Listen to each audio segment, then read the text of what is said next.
Hello students, I am Hardik Sheta from Saraswat International Academy Vapi. आज हम standard 12 subject physics chapter number 9 ray optics and optical instruments को आगे बढ़ाते हैं। तो आज हमें पढ़ना है लॉज ऑफ रिफ्रैक्शन। ठीक है, तो सबसे पहले रिफ्रैक्शन क्या है, सबसे पहले रिफ्रैक्शन क्या है वो समझना है, फिर लॉज ऑफ रिफ्रैक्शन। चलो, रिफ्रैक्शन की डेफिनेशन आपको टेक्स्ट बुक में दी हुई है, एग्जैक्ट ऐसी ही डेफिनेशन आपको यहाँ पे लिखनी है। सबसे पहले डेफिनेशन से स्टार्ट करोगे, ठीक है।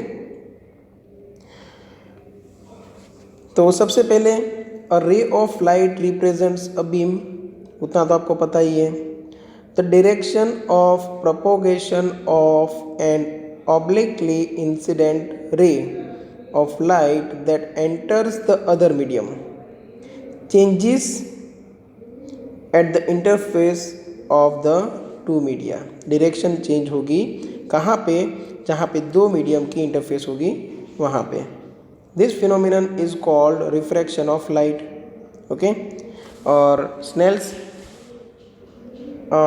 नाम के साइंटिस्ट ने एक्सपेरिमेंटली दो यहाँ पे लॉज रखे, लॉज ऑफ रिफ्रैक्शन, वो हम पढ़ने वाले हैं। सबसे पहले ये डायग्राम को ध्यान में लो। सपोज ये ऐसी बाउंड्री है जो दो मीडियम को सेपरेट करती है, दो मीडियम को सेपरेट करेगी, ठीक है। तो ऊपर का है जो मीडियम, वो मीडियम 1 जिसका मैं रिफ्रैक्टिव इंडेक्स बोल रहा हूँ N1, और यहाँ का रिफ्रैक्टिव इंडेक्स N2। अब लाइट रे है वो सपोज ऐसे इंसिडेंट हुआ, ठीक है। और ये जो पोजीशन है जहाँ पे रे इंसिडेंट हो रहा है, वहाँ पे मैं सरफेस से एक नॉर्मल लाइन ड्रॉ करता हूँ, ठीक है।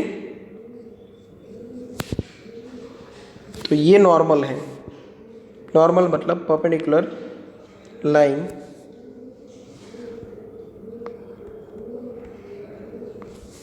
ठीक है, यहाँ पे जो इंसिडेंट हो रहा है ये रे अपनी डायरेक्शन चेंज करेगा। अगर सपोज ये जो सेकंड मीडियम है वो ज़्यादा डेंसर है, डेंसर मतलब समझो ऑप्टिकली डेंसर, मास डेंसिटी और ऑप्टिकल डेंसिटी में कोई ऐसा रिलेशन नहीं है कि एक ज़्यादा है तो दूसरी ज़्यादा ही होगी, ठीक है।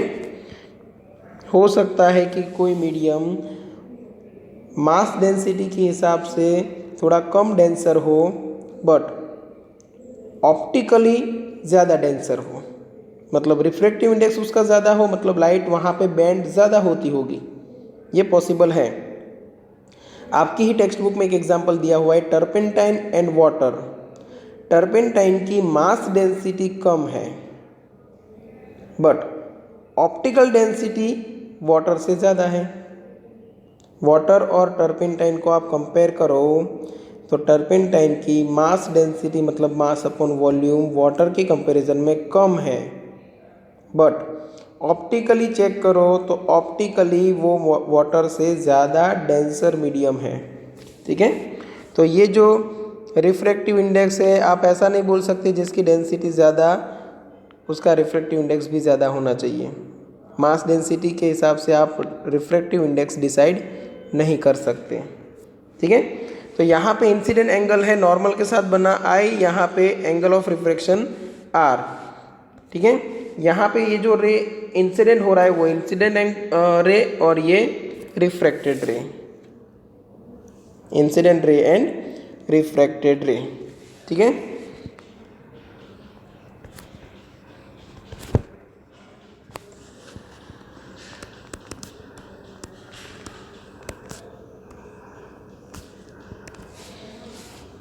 चलो, ये डायग्राम ड्रॉ कर लिया, फिर आते हैं लॉज ऑफ रिफ्रैक्शन पे, ठीक है। और ये सब आप पढ़ चुके हो 10th स्टैंडर्ड में, यहाँ पे रिवीजन हो रहा है। तो फर्स्ट लॉ ऑफ रिफ्रैक्शन आपको सबको पता होगा, the incident ray, the refracted ray and normal to the interface at the point of incidence all lie in the same plane. मतलब ये इंसिडेंट रे, नॉर्मल और ये जो रिफ्रैक्टेड रे है ये सभी एक ही प्लेन में होने वाले हैं। मतलब एक प्लेन का मतलब सपोज ये आप स्क्रीन पे पढ़ रहे हो तो ये जो रे ट्रैवल कर रहा है वो स्क्रीन में ही रहेगा, ना स्क्रीन के पीछे की ओर जाएगा ना आपकी ओर आएगा। ठीक है, ऐसा नहीं है कि यहाँ पे इंसिडेंट रे हुआ और उसके बाद आपकी ओर बाहर निकला। ठीक है, अगर बाहर निकल रहा है स्क्रीन से मतलब प्लेन चेंज कर रहा है, बट यहाँ पे स्नेल्स लॉ के हिसाब से देखो सभी को एक ही प्लेन में रहना है। ठीक है, तो अगर मैं बोलूँ कि ये एक्स वाई प्लेन में है तो ये जितने भी आपको रेज दिख रहे हैं, इंसिडेंट रे, रिफ्रैक्टेड रे, या तो आप ये नॉर्मल बोल दो, ये सब कहाँ पे हो गए, एक ही प्लेन में होंगे। यहाँ पे हमने एक्स वाई प्लेन लिया है तो एक्स वाई प्लेन में ही रहेंगे। और हाँ, यहाँ पे सिर्फ रिफ्रैक्शन होता है ऐसा ज़रूरी नहीं है। ठीक है, पार्शियल रिफ्लेक्शन भी होगा, तो ये डायरेक्शन में हम मान सकते हैं कि रिफ्लेक्शन भी हो रहा है। तो यहाँ पे मैं लिख देता हूँ रिफ्लेक्टेड रे। तो रिफ्लेक्टेड रे है तो फिर एंगल कितना रहेगा, तो यहाँ पे एंगल रहेगा आई, इंसिडेंट एंगल और एंगल ऑफ रिफ्लेक्शन सेम रहेगा। ओके, सेकेंड लॉ पे आते हैं। The ratio of the sine of the angle of incidence to the sine of the angle of reflection is constant. Okay, remember that the angles of incidence I and refraction R are the angles that the incident and its refracted ray make with the normal respectively। तो sin I divide by sin R equal to क्या रहेगा, n/1। ये जो constant value है उसको हम क्या बोलते हैं, relative refractive index of medium 2 with respect to medium 1। ठीक है, तो n/1 क्या है, n/1 डायरेक्ट आप रिफ्रैक्टिव इंडेक्स बोल सकते हो, refractive index of medium 2 with respect to medium 1। ठीक है, अब n/1 एक्चुअली हम डिसाइड कैसे करें, किसी भी मीडियम है उसका रिफ्रैक्टिव इंडेक्स किसी दूसरे मीडियम के साथ कंपेयर करके ही हम डिफाइन करते हैं। और कंपेयर किस चीज़ का करें, कंपैरिजन किस चीज़ का करें, तो रिफ्रैक्शन किसकी वजह से होता है, तो जब लाइट है वो मीडियम चेंज करती है, मीडियम चेंज करती है तो वेवलेंथ चेंज होती है, और वेवलेंथ चेंज होती है तो उसकी स्पीड चेंज होती है। क्यों, क्योंकि speed equal to wavelength into frequency. Frequency जब मीडियम चेंज करे तब कांस्टेंट रहती है, फ्रीक्वेंसी चेंज नहीं होती। तो हमने क्या किया, रिफ्रैक्शन का जो अमाउंट है उसको वेलोसिटी से ही कंपेयर कर दिया, इसीलिए n/1 क्या है, velocity of medium, velocity of light in medium 1 upon velocity of light in medium 2। तो यहाँ पे आपको पहले तो स्टेटमेंट में लिखना है, हियर n/1 मतलब refractive index of medium 2 with respect to medium 1 is defined as the ratio of speed of light in medium 1 to speed of light in medium 2। ठीक है, क्या लिखोगे, फिर से रिपीट कर रहा हूँ, here refractive index of medium 2 with respect to medium 1 is defined as the ratio of speed of light in medium 1 to speed of light in medium 2। Here n/1 equal to आपको क्या मिला, v1 divide by v2। ठीक है, ये जो है उसको हम नाम दे देते हैं इक्वेशन 1, यहाँ पे जो है उसको इक्वेशन 2। अभी देखो, किसी भी मीडियम का एब्सोल्यूट रिफ्रैक्टिव इंडेक्स कहाँ से मिलेगा,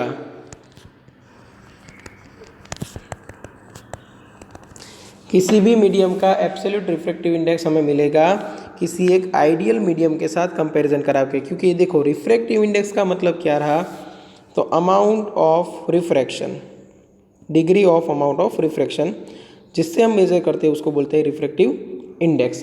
तो रिफ्रैक्शन होने के लिए मिनिमम 2 मीडियम की ज़रूरत पड़ेगी, और 2 मीडियम में से कोई एक मीडियम अगर आइडियल है तो दूसरे मीडियम के लिए हम बोल सकते हैं कि वो एब्सोल्यूट रिफ्रैक्टिव इंडेक्स देगा। तो आइडियल मीडियम कौन सा, फ्री स्पेस, इसलिए एब्सोल्यूट रिफ्रैक्टिव इंडेक्स है उसमें c डिवाइड बाई v लेते हैं। मतलब देखो velocity of light, speed of light in medium 1 है, उसकी जगह पे हमने कर दिया मीडियम 1 को vacuum.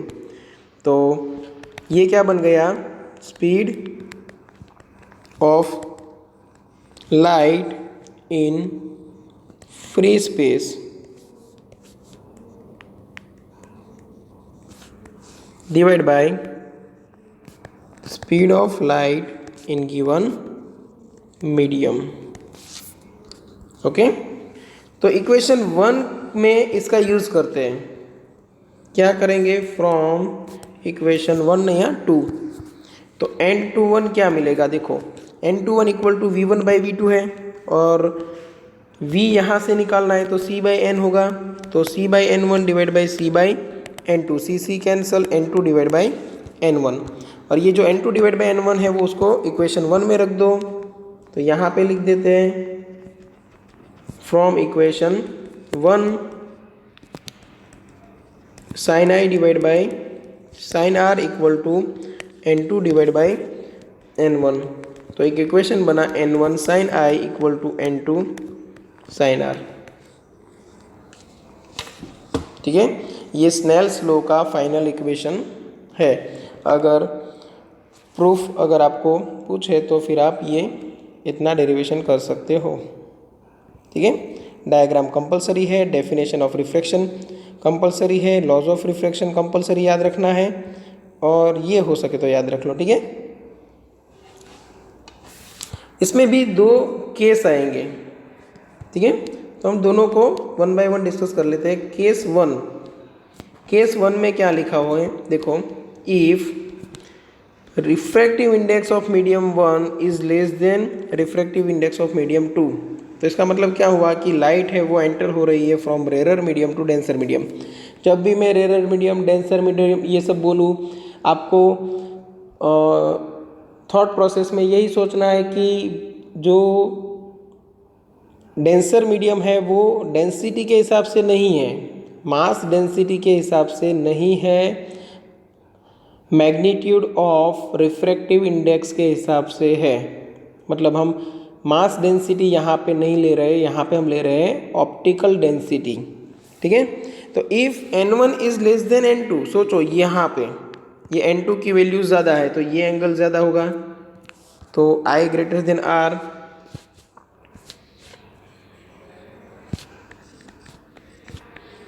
Angle of incidence greater than angle of refraction, जैसा यहाँ पे आपको दिखाया है। तो ये कंडीशन में n1 की वैल्यू n2 से कम है। तो यहाँ पे एक स्टेटमेंट आप बना सकते हो, when light enters from optically rare medium to denser medium it will bend towards normal. ठीक है, ये आप स्टेटमेंट यहाँ पे बना सकते हो, पर ये तो 10th स्टैंडर्ड में भी था, याद होगा आपको। केस 2 में क्या बन सकता है? इससे opposite, if n1 is greater than n2 then आपको क्या मिलेगा? I is less than R। आप क्या लिख सकते हो? When light enters from optically denser medium to rare medium it will bend away from normal. ठीक है, ये कर सकते हो आप। ओके, उसके बाद एक दिया हुआ है refraction of light through glass slab.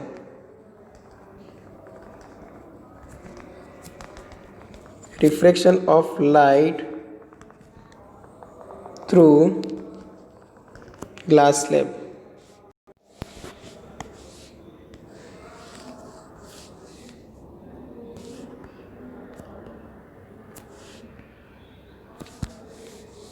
चलो, ये ग्लास स्लैब है और सपोज यहाँ पे कोई एक रे इंसिडेंट हो रहा है,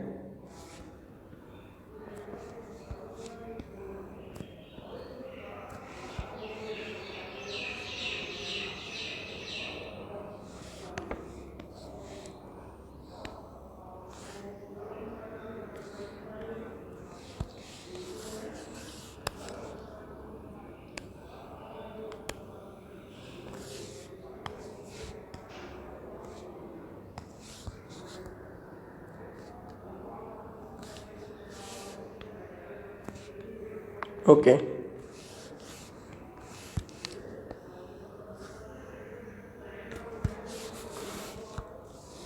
ठीक है, तो ये इंसिडेंट रे, ये रिफ्लेक्टेड रे और ये इमर्जेंट रे। यहाँ पे मैंने नॉर्मल ड्रॉ कर लिया और यहाँ पे मैंने नॉर्मल ड्रॉ कर लिया। ठीक है। यहाँ पे जो एंगल बन रहा है वो सपोज मैं बोल देता हूँ θ1, यहाँ पे जो है वो θ2, यहाँ पे जो है वो θ3 और यहाँ पे जो है वो θ4। ठीक है, पॉइंट्स के नाम दे देते हैं। जहाँ पे इंटरसेक्ट हो रहा है वहाँ पे ये सपोज पॉइंट P है और यहाँ का पॉइंट Q है। ठीक है, स्नेल्स लॉ अप्लाई कर सकते हैं हम दोनों पॉइंट के लिए। ठीक है, तो Snell's law at point P position पे स्नेल्स लॉ अप्लाई करो तो यहाँ का रिफ्रैक्टिव इंडेक्स सपोज n1 है, यहाँ का n2, यहाँ पे बाहर निकल गए तो फिर से n1। तो n1 sin θ1 equal to n2 sin θ2 होगा। n1 sin θ1 equal to n2 sin θ2, equation 1। Okay, same way में स्नेल्स लॉ अप्लाई कर दूँ यहाँ पे at position Q, Snell's law at point Q position पे स्नेल्स लॉ अप्लाई करूँ तो n2 sin θ3 equal to n1 sin θ4। ठीक है, अब देखो θ3 की वैल्यू और θ2 की वैल्यू डायग्राम से देखो आपको समझ में आ जाएगा, सेम होगी। तो यहाँ पे n2 sin θ3 की जगह पे मैं θ2 लिख सकता हूँ। ये है इक्वेशन 2 और इन ब्रैकेट रीजन लिख देना θ2 और θ3 सेम है।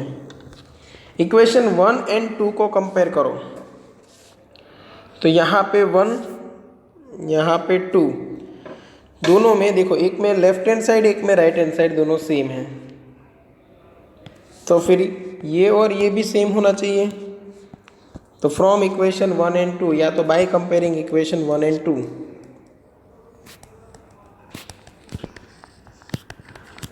आप लिख सकते हो n1 sin θ1 equal to n1 sin θ4।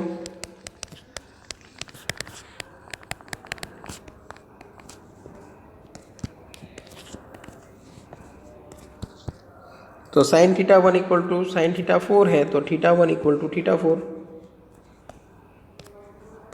ठीक है, अगर एग्जाम में आए कि ये प्रूव करो कि ग्लास स्लैब में से जब रिफ्रैक्शन होकर लाइट निकलती है तब जो इंसिडेंट रे है और इमर्जेंट रे है दोनों की डायरेक्शन पैरेलल होती है। ठीक है, यहाँ पे डायरेक्शन कैसे पैरेलल होती है ये समझो कि यही रे में अगर ये स्ट्रेट ऐसे ही एक्सटेंड करूँ तो ये हो गई,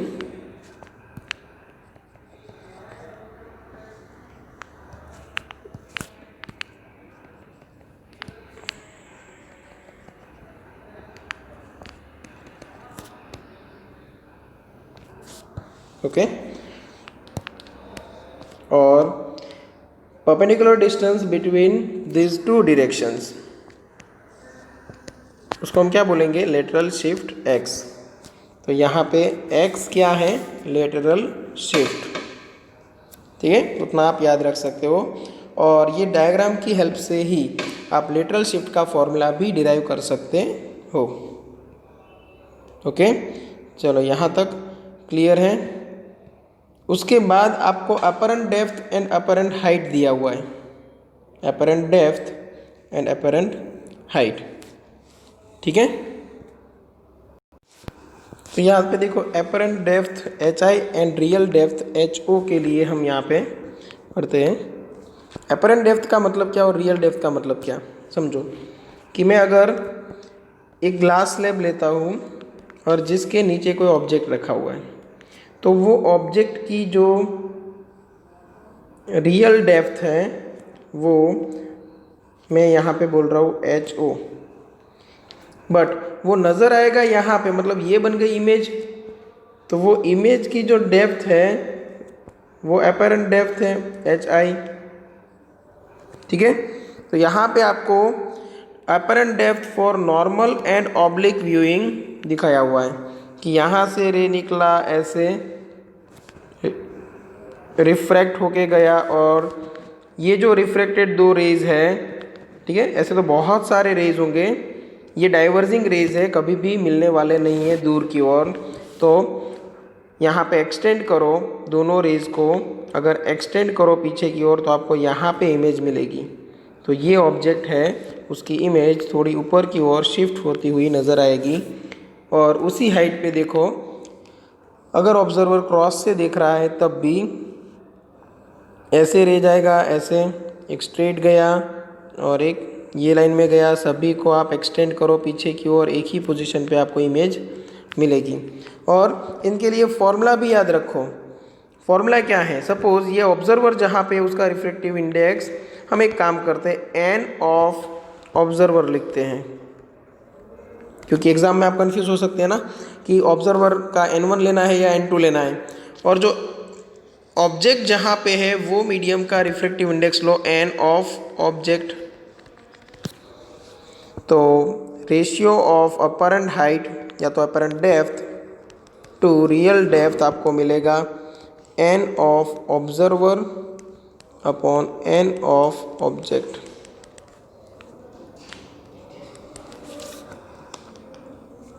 ठीक है, तो ये अच्छे से याद रखना। और एक इंटरेस्टिंग चीज़ दी हुई है, advanced sunrise and delayed sunset due to atmospheric reflection. वो एक बार अच्छे से पढ़ लेना, 10th स्टैंडर्ड में था, एग्जिट वही यहाँ पे रिपीट हुआ है। ठीक है, एक बार अच्छे से पढ़ लेना। अगर उसमें भी कहीं पे भी डाउट है तो आप कांटेक्ट कर सकते हो। ओके, और ये फॉर्मूला भी डिराइव कर सकते हैं। ठीक है, बट डेरिवेशन आपके सिलेबस में नहीं दिया हुआ है, इसीलिए मैं फॉर्मूला आपको लिख के दे रहा हूँ। फॉर्मूला भी नहीं दिया है, बट फॉर्मूला इसलिए मैंने यहाँ पे लिखा है ताकि अगर कहीं पे सपोज लॉजिकल क्वेश्चन आया या कोई एग्ज़ाम में MCQs में कहीं पे इसकी ज़रूरत पड़ी तो आप यूज़ कर सकते हो। ओके, अभी पढ़ते हैं टोटल इंटरनल रिफ्लेक्शन। ठीक है, सपोज एक ऐसा मीडियम है, ठीक है, और जिसमें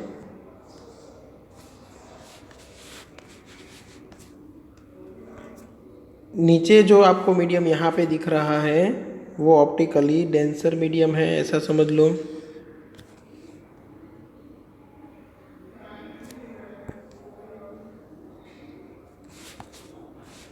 ठीक है, जो नीचे वाला मीडियम है वो ज़्यादा ऑप्टिकली डेंसर मीडियम है, ये समझ लो। और जो ऊपर आपको मीडियम नज़र आ रहा है वो डेंसिटी जिसकी कम है। ठीक है, ओके, चलो मैं ये ड्रॉ कर लेता हूँ सबसे पहले। ओके, यहाँ पे मैंने एक पॉइंट सोर्स रखा, यहाँ पे मैंने एक पॉइंट सोर्स रखा।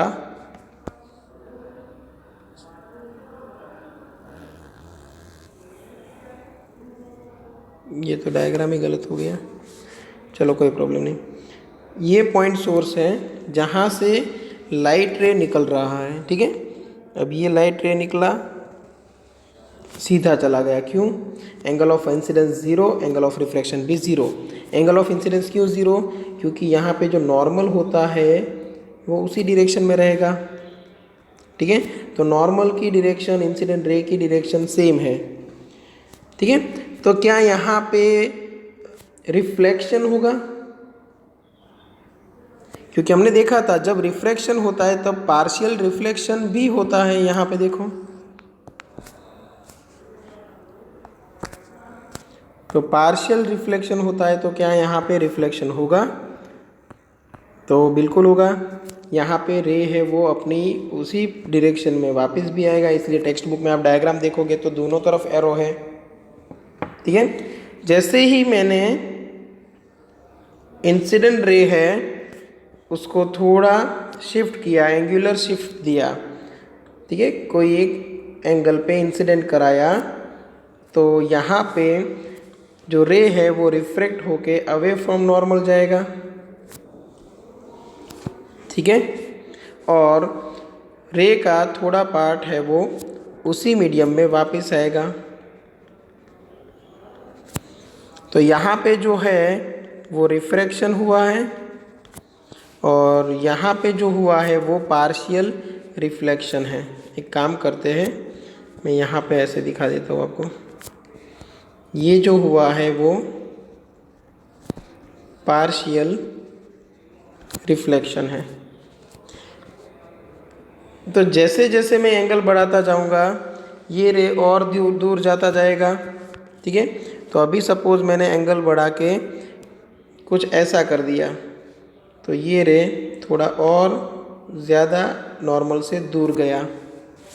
ठीक है, और ज़्यादा एंगल बढ़ा दिया तो एक टाइम ऐसा आएगा जहाँ पे जो ये रिफ्रैक्टेड रे है वो ये जो बाउंड्री है उसके पैरेलल जाना स्टार्ट कर देगा।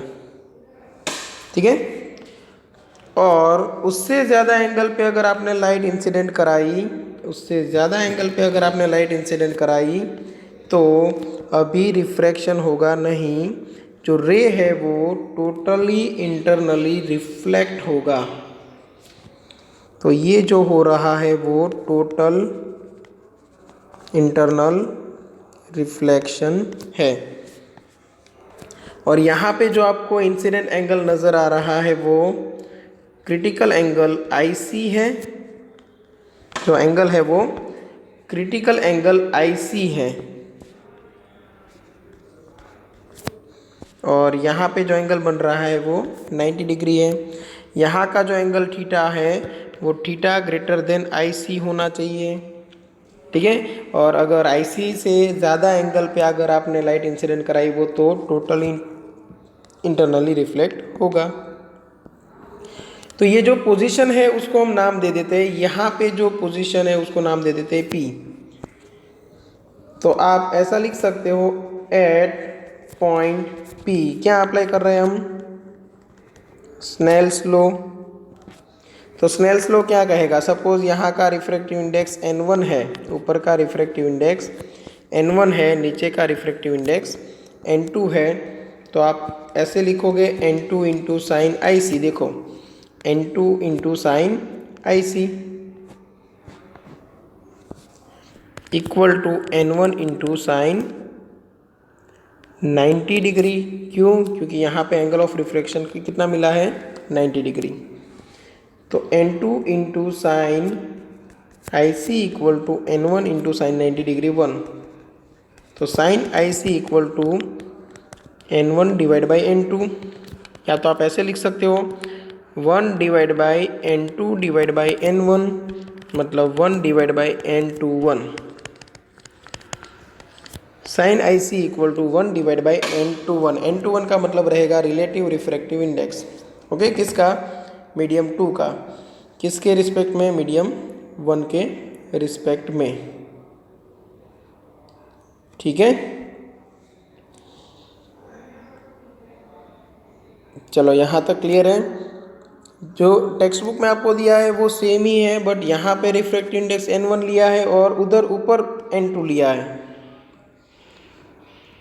ठीक है, तो वहाँ पे इससे उल्टा आंसर आएगा sign IC equal to N21। तो कंफ्यूज होने की ज़रूरत नहीं है। ठीक है, हाँ, अगर एक मीडियम एयर है तो if N1 equal to 1 then we can say that N2 equal to N, क्योंकि फिर अलग अलग नाम देने की ज़रूरत नहीं है। तो साइन IC इक्वल टू क्या बन जाएगा? 1/n। ठीक है, चलो, तो इसका मतलब क्या हुआ कि जितना रिफ्रैक्टिव इंडेक्स ज़्यादा उतना ही क्रिटिकल एंगल कम रहेगा। रिफ्रैक्टिव इंडेक्स की वैल्यू जितनी ज़्यादा उतना ही क्रिटिकल एंगल कम रहेगा। मतलब उतने ही छोटे एंगल से लाइट टोटल इंटरनल रिफ्लेक्ट होना स्टार्ट कर देगी, है ना। तो इसीलिए डायमंड है वो उतना आपको ब्राइट नज़र आता है। डायमंड तो आपने शायद सुना ही होगा। ठीक है, क्योंकि उसका रिफ्रैक्टिव इंडेक्स इतना है 2.42, वेरी हाई। तो IC उसके लिए वेरी लो। तो जो लाइट अंदर एंटर होगी वो अंदर ही अंदर टोटली इंटरनली रिफ्लेक्ट होती रहेगी। ठीक है, इसलिए वो ज़्यादा शाइन करता है। क्लियर? तो ये हो गया टोटल इंटरनल रिफ्लेक्शन। उसके बाद देखो आपको जितना दिया है उतना मैं आपको 1 बाय 1 डिस्कस करके देता हूँ। एक दिया हुआ है a demonstration for total internal reflection a demonstration for total internal reflection, वो एक बार अच्छे से पढ़ लेना, ठीक है। उसमें भी अगर कहीं पे डाउट है तो आप कांटेक्ट कर सकते हो। नॉर्मली आप क्या करते हो, लिक्विड का यूज़ कर रहे हो, ओके। 3 डायग्राम आपको दिए हुए हैं और उसमें आप टोटल इंटरनल रिफ्लेक्शन को ऑब्जर्व कर रहे हो, ठीक है। उसके बाद ये इम्पोर्टेंट है, देखो आपको दिया हुआ है total internal reflection in nature and it's technological applications, okay. उसमें एक फर्स्ट आपको दिया हुआ है मिरर फॉर्मेशन, ठीक है। ये भी 10th स्टैंडर्ड में आ चुका है, ओके। यहाँ पे मैं आपको एक बार फिर से रिवाइज करा देता हूँ, क्योंकि हो सकता है कि आप शायद थोड़ा बहुत भूल गए हो, ठीक है। तो समर टाइम में यहाँ पे रोड है या तो कोई ऐसी सरफेस है, ठीक है, वो ज़्यादा गर्म होती है। अब गर्म होती है तो क्या होता है, यहाँ पे टेम्परेचर इंक्रीज होगा तो एयर है उसका वॉल्यूम एक्सपांशन होगा, और वॉल्यूम बढ़ेगा तो डेंसिटी डिक्रीज होगी। और यहाँ पे ऐसा देखा गया है कि अगर उसकी मास डेंसिटी डिक्रीज होती है तो वो मीडियम एयर के लिए, हाँ, ऑप्टिकली भी थोड़ा सा रेरर बनता है, ठीक है। तो इसका मतलब क्या कि सपोज मैं एयर के डिफरेंट लेयर्स आपको बताऊं, ठीक है, एकदम माइक्रो लेयर्स आपको दिखाओ, तो ये लेयर्स में जैसे जैसे आप ऊपर जाओगे वैसे वैसे डेंसिटी इंक्रीज होती जाएगी। क्यों? क्योंकि ज़मीन के पास की एयर है वो ज़्यादा गर्म है, तो ऑप्टिकली उसकी जो डेंसिटी होती है वो थोड़ी डिक्रीज हो चुकी है, ठीक है। अब सपोज यहाँ पे कहीं पे एक ऑब्जेक्ट है,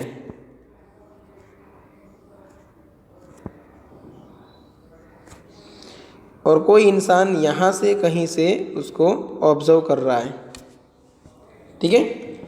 तो होता क्या है कि जैसे जैसे हम नीचे आते हैं वैसे वैसे रिफ्रैक्टिव इंडेक्स भी डिक्रीज होता जाता है। और हमें पता है कि when light enters from denser medium to rare medium it will bend away from normal. तो जो ये लाइट रे है, सपोज यहाँ पे कोई एक पत्ता था वहाँ से निकला, तो ये सबसे पहले एंटर हुआ एयर में और धीरे धीरे बैंड होगा। धीरे धीरे बैंड क्यों होता है वो भी समझो, क्योंकि it will band away from normal कहा गया है। तो यहाँ से सपोज लाइट रे आया ऐसे, फिर थोड़ा बैंड हुआ, थोड़ा और बैंड हुआ, थोड़ा और बैंड हुआ, ठीक है। हर एक जगह पे आप इंसिडेंट एंगल देखो, तो यहाँ पे जो इंसिडेंट एंगल है उससे ज़्यादा एंगल यहाँ पे होगा, उससे ज़्यादा एंगल यहाँ पे होगा, और उससे ज़्यादा एंगल यहाँ पे होगा। एक टाइम ऐसा आएगा कि ये जो इंसिडेंट एंगल बना थीटा वो ग्रेटर देन IC बनेगा। यहाँ पे जो इंसिडेंट एंगल आपको दिख रहा है वो एंगल IC से बढ़ जाएगा, और लाइट है वो टोटली इंटरनली रिफ्लेक्ट होगी और उसी मीडियम में वापस जाएगी। तो ये वापस गई, फिर लाइट जो जा रही है वो, तो फिर जो लाइट ट्रैवल कर रही है वो from rare medium to denser medium, तो it will bend towards normal. तो ऐसे नॉर्मल की ओर बेंड होते हुए वहाँ तक पहुँचेगी, कहाँ पे? ऑब्जर्वर है उनकी आँख तक, ठीक है। उनको क्या लगेगा, लाइट है वो स्ट्रेट लाइन में ट्रैवल करती है, तो यहाँ पे ऑपोजिट डायरेक्शन में एक्सटेंड करने की ट्राई करेंगे हम। तो ऑपोजिट डायरेक्शन में एक्सटेंड किया ऐसे, तो यहाँ पे उसी चीज़ की इमेज नज़र आएगी। वैसे ही ये जो ऑब्जेक्ट है उसके हर एक पार्ट की इमेज बनेगी और पूरा आपको वो ऐसे दिखाई देगा, ठीक है। अब इमेज दिखाई दे रही है ज़मीन के अंदर, इसका मतलब वो क्या सोचेगा कि यहाँ पे कहीं पे वाटर होना चाहिए, ठीक है। तो ऐसा हमें फील होता है कि यहाँ पे वाटर या तो कोई ऐसा लिक्विड है। इसी चीज़ को बोलते हैं हम मिराज फॉर्मेशन, ठीक है। फिर सेकेंड एप्लीकेशन में आपको डायमंड दिया हुआ है। Diamond are known for their spectacular brilliance. Their brilliance is mainly due to total internal reflection. वो हमने यहाँ पे पढ़ा। यहाँ पे आपको रिफ्रैक्टिव इंडेक्स दिया हुआ है 2.42 डिग्री, सॉरी डिग्री नहीं, रिफ्रैक्टिव इंडेक्स है तो 2.42 सिर्फ आएगा। और उसके लिए क्रिटिकल वे की एंगल की वैल्यू बनती है 24.4 डिग्री। मतलब इससे ज़्यादा एंगल पे कोई भी लाइट आएगी वो टोटली इंटरनली रिफ्लेक्ट होगी। और मल्टीपल रिफ्लेक्शंस की वजह से डायमंड है वो ज़्यादा आपको ब्राइट नज़र आएगा। ठीक है, सेम वे एक थर्ड एप्लीकेशन आपको दी हुई है प्रिज्म। देखो फर्स्ट एप्लीकेशन, फर्स्ट तो था naturally occurrence of total internal reflection था।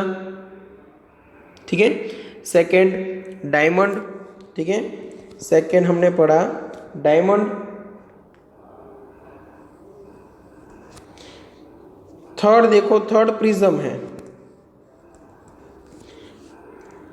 Prisms designed to bend light by 90 degree or by 180 degree make use of total internal reflection. ठीक है, such a prism is also used to invert images without changing their size. In the first two cases, the critical angle IC for the material of the prism must be less than 45 degree. Okay, तो ये आपको diagram दिया हुआ है text book में, कैसे 90 degree और 180 degree shifting होता है वो अच्छे से समझो। सपोज ये आपके लिए प्रिज्म है। ठीक है, प्रिज्म कैसा लिया है आपने, तो प्रिज्म कुछ आपने ऐसा सिलेक्ट किया है कि जिसमें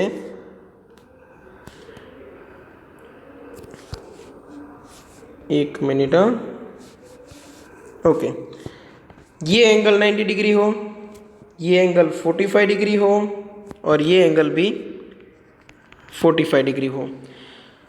तो यहाँ से अगर मैं कोई रे को इंसिडेंट कराऊँ, सपोज रे है ए एंड बी। ठीक है, ये ए है और ये दूसरा रे है वो सपोज बी है। यहाँ पे जो इंसिडेंट एंगल बनेगा, ये जो सरफेस है वहाँ पे जो इंसिडेंट एंगल बनेगा वो 45 डिग्री बनेगा और 45 डिग्री बनेगा। और अगर हमने ऐसा मटेरियल सिलेक्ट किया है जिसका critical angle less than 45 degree है, तो ये जो इंसिडेंट एंगल है वो इंक्रीज हो गया आईसी से और टोटली इंटरनली रिफ्लेक्ट होगी लाइट कुछ इस तरह ऐसे नीचे आएगी। सेम वे यहाँ पे भी नीचे आएगी। ठीक है, लाइट ऐसे ट्रैवल कर रही थी और आफ्टर रिफ्लेक्शन वो यहाँ पे आई। तो हुआ क्या कि यहाँ पे सपोज कोई ऑब्जेक्ट था जिसकी हाइट थी ए बी,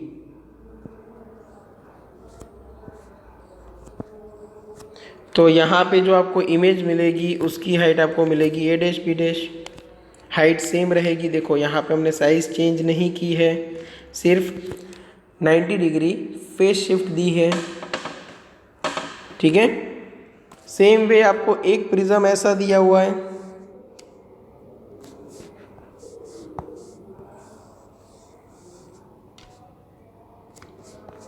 ठीक है, जिसमें लाइट ऐसे ट्रैवल करेगी, समझो लाइट ऐसे ट्रैवल करेगी, टोटल इंटरनली रिफ्लेक्ट होगी और वापस आएगी।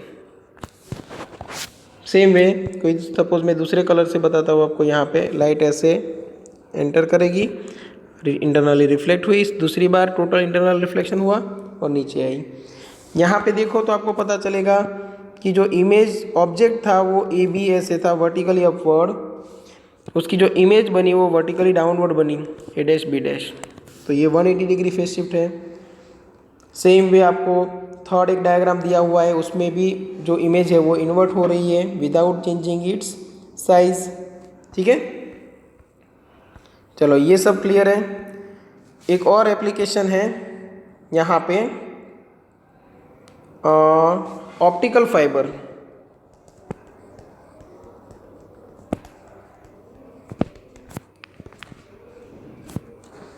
ठीक है, अब ऑप्टिकल फाइबर में होता क्या है वो अच्छे से समझो।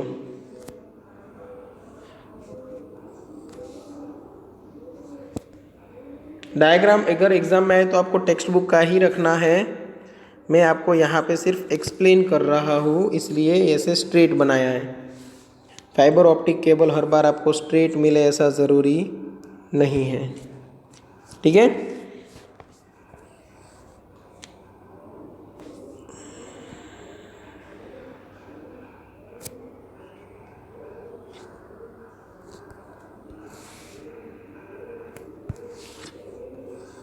एक ऊपर दूसरा मटेरियल होगा, अंदर एक मटेरियल है।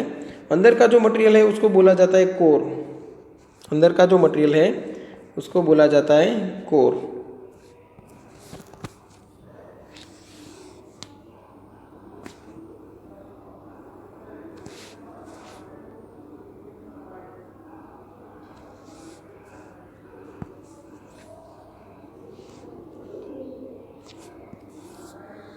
सेंटर में जो आपको दिख रहा है छोटा सा, वो एक्सिस है समझ लो। अंदर का मटेरियल कोर है और बाहर का मटेरियल क्लीडिंग है। ये कोर, जिसका रिफ्रैक्टिव इंडेक्स मैं ले रहा हूँ यहाँ पे N2, और ये जो क्लीडिंग है जिसका रिफ्रैक्टिव इंडेक्स मैं यहाँ पे ले रहा हूँ N1, और उसके ऊपर एक आएगा जैकेट मैकेनिकली सपोर्ट देने के लिए। तो ये रिफ्रैक्टिव इंडेक्स अंदर का हाई होना चाहिए, इसलिए N2 ग्रेटर देन N1 होना चाहिए।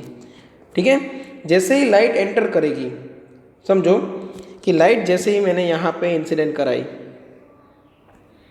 ठीक है, वो यहाँ पे क्या होगी, रिफ्रैक्ट होगी। पहले तो रिफ्रैक्ट होने के बाद यहाँ पे जो एंगल बने, यहाँ पे नॉर्मल के साथ जो एंगल बने, वो angle greater than critical angle होना चाहिए। तो जो कम्युनिकेशन कर रहा है, मतलब जो ये सिग्नल को भेज रहा है लाइट वेव को, वो ये ध्यान में रखेगा कि यहाँ पे जो इंसिडेंट एंगल है वो ऐसा सेट करना है कि उसकी वजह से जो यहाँ पे एंगल बन रहा है इंसिडेंट एंगल, वो ग्रेटर देन क्रिटिकल एंगल हो। ये R और ये थीटा, और theta must be greater than IC। तो ये लाइट टोटली इंटरनली रिफ्लेक्ट होगी और ऐसे जाएगी। अब एक बार आपने एंगल सेट कर दिया तो ये एंगल तो वही रहेगा। तो सेम वे यहाँ पे भी इंसिडेंट एंगल वही रहेगा, तो वो भी ग्रेटर देन क्रिटिकल एंगल होगा। तो लाइट यहाँ से फिर से रिफ्लेक्ट होगी और ऐसे आगे बढ़ेगी।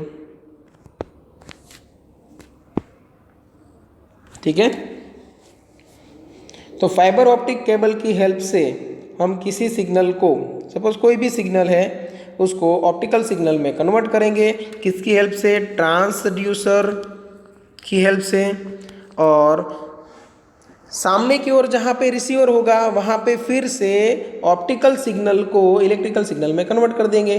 जैसे सपोज आपको इलेक्ट्रिकल सिग्नल है उसको लाइट में कन्वर्ट करना है, तो आपके पास है LED light emitting diode, laser भी है,